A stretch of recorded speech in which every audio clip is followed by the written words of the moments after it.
ഒരുവൻ വഴിപൊളിയിലെറിഞ്ഞ് പുളിവടിയിലെറിഞ്ഞു.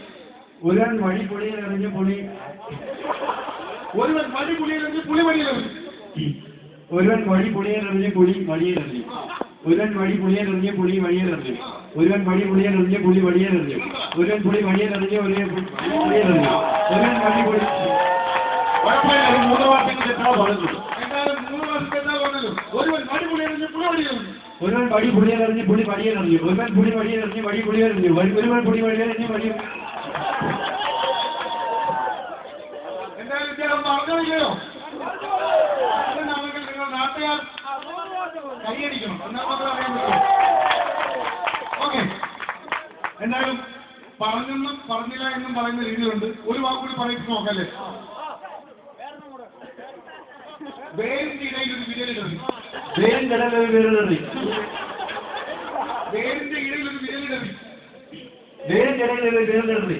വേരിന്റെ ഇടയിൽ ഒരു വിരലിടറി. വേരിന്റെ ഇടയിൽ ഒരു വിരലിടറി. വേരിന്റെ ഇടയിൽ ഒരു വിരലിടറി. വേരിന്റെ ഇടയിൽ ഒരു വിരലിടറി. വേരിന്റെ ഇടയിൽ ഒരു വിരലിടറി. വിരലിടറി. വിരലിടറി.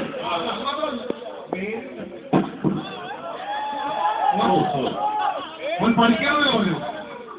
വേരിന്റെ ഇടയിൽ ഒരു വിരലിടറി എന്ന് പറഞ്ഞു. വേരിന്റെ ഇടയിൽ ഒരു വിരലിടറി. വേരിന്റെ ഇടയിൽ ഒരു വിരലിടറി. വേരിന്റെ ഇടയിൽ ഒരു വിരലിടറി. വേരിന്റെ 5 വിരലിടറി. ഓക്കെ, എല്ലാവരും ഇദ്ദേഹം അതിമനോഹരമായി തന്നെ ഈ ഒരു സാഹസികം ഏറ്റെടുത്ത് ഇദ്ദേഹത്തിന് നല്ല ഒരു സമ്മാനം നൽകുന്നതിന് വേണ്ടി സംഘാടകരിൽ ഒരാളെ ഞാൻ ഈ വേദിയിലേക്ക് സ്വാഗതം ചെയ്യുന്നത്. ഈ ക്ഷേത്രത്തിന്റെ സെക്രട്ടറി ഓർ പ്രസിഡന്റ് ആരെങ്കിലും ഈ വേദിയിലേക്ക് വന്ന് ഈ ചെമ്പക്കർ തങ്കപ്പൻ, ചെമ്പക്കർ തങ്കപ്പൻ, ചെമ്പക്കർ തങ്കപ്പൻ, ചെമ്പക്കർ തങ്കപ്പൻ, ചെമ്പക്കർ തങ്കപ്പൻ, ചെമ്പക്കർ തങ്കപ്പൻ. എന്തായാലും ഒരു സെക്രട്ടറി കൊടുക്കാൻ വേണ്ടി പാടുപെടുന്നത് കൃഷ്ണമൂർത്തിയുടെ മൂത്തപുത്രൻ രാമമൂർത്തി. കൃഷ്ണമൂർത്തിയുടെ മൂത്തപുത്രൻ രാമമൂർത്തി. കൃഷ്ണമൂർത്തിയുടെ മൂത്തപുത്രൻ രാമമൂർത്തി. കൃഷ്ണമൂർത്തിയുടെ മൂത്തപുത്രൻ രാമമൂർത്തി. കൃഷ്ണമൂർത്തിയുടെ മൂത്തപുത്രൻ രാമമൂർത്തി.